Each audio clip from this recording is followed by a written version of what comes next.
House Farring is a noble house of the Crownlands. We know very little about their early history, however, by the time of the main book series in 298 AC, they are sworn to House Baratheon of Dragonstone, and thus King Stannis Baratheon. While the house is located in the Crownlands, it has been speculated their seat, which we do not know the precise location of, is located in the vicinity of Blackwater Bay, given their support of Stannis during the War of Five Kings. It is equally as likely that before Robert's rebellion in 282 AC, they were sworn directly to House Targaryen in King's Landing. Thus why it is believed their proximity to Dragonstone might indicate why their house ended up sworn to House Baratheon of Dragonstone post-rebellion. Given we have very few direct sources outside of the main book series, we do not know their house words, but according to some sources, we do know House Farring blazon their arms with pale purple and white, two knights combatant with swords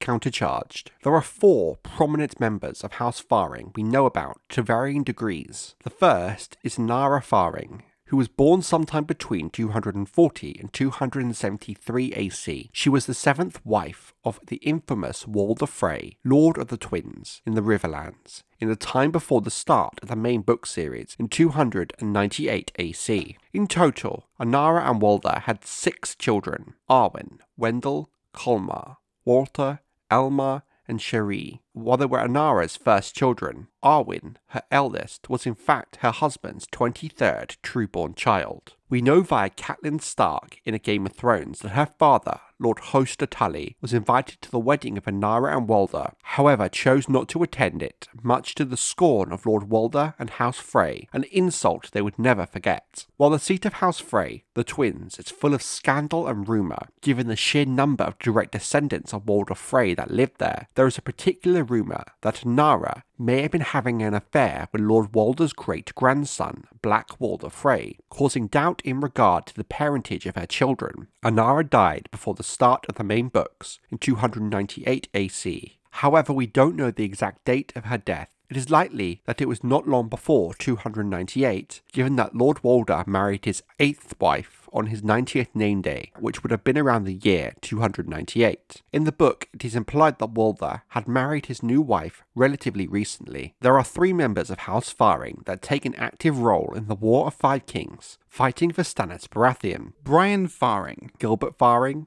and Godry Farring. During the events of A Clash of Kings, Bryen Farring is present during Melisandre's burning of the Dragonstone Sept statues of the Seven. He is the one who equips King Stannis Baratheon with a leather cape to keep off the flames while he draws the sword Lightbringer from the mother's breast. After the ceremony, Bryen and his fellow squire, Devin Sewer, collect Lightbringer. During the events of A Storm of Swords, Gilbert Farring is said by Stannis to be one of the very few men remaining loyal to him after his loss at the Battle of Blackwater Bay. He tasks Gilbert to hold Storms End, giving him a garrison of 200 men to do so. When Stannis heads north to the Wall, his squire Bryen Farring, as well as Godry Farring, travel with him. So Godry earns the nickname Giant Slayer after the battle beneath the wall, during which he chased after a fleeing giant, putting a lance in his back and then hacking off his small head. During the events of A Feast for Crows, Gilbert Farring continues to hold Storm's End for Stannis as his Castellan, with Lord Elwood Meadows as his second in command, and Maester Duran as his counsellor and healer. When Stannis is in the north fighting the Boltons, an army from the Reach under the command of Lord Mace Tyrell and Lord Mathis Rowan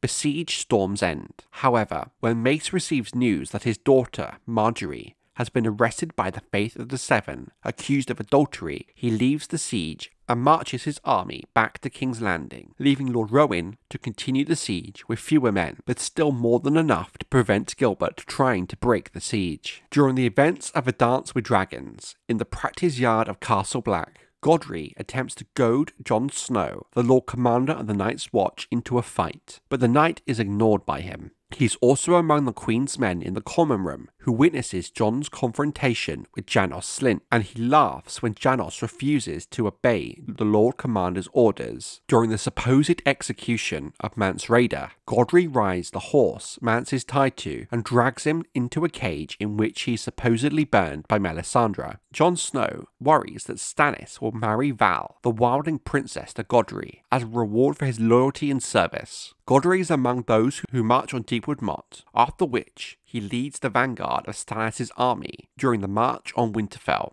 They are passed by the swift Northmen wearing bare paws on their feet. While Stannis' other squire, Devon Seaworth, stays at Castle Black with Melisandre, Bryen travels with King Stannis on the march south to face the Boltons. At the Crofters' village, in the Wolfswood near Winterfell, Bryen dies when he succumbs to the cold and hunger. His body is burned on a funeral pyre. Sir Godry leads the prayers to R'hllor at the night fires, and he urges Stannis to sacrifice unbelievers to stop the blizzard, slowing the march of his army further. He gets his wish when 4 Peasbury men are caught in the act of cannibalism and are subsequently staked and burned at the Crofters' village. During the Winds of Winter sample chapters, we learn that Godry has been urging Stannis to sacrifice the captive Theon Greyjoy to R'hllor, given that he has king's blood. Along with Sir Clayton Sugg, Sir Richard Horpe, Godry brings Maester Tybalt in for questioning by the king. Stannis has Godry confine the Maester to a hut.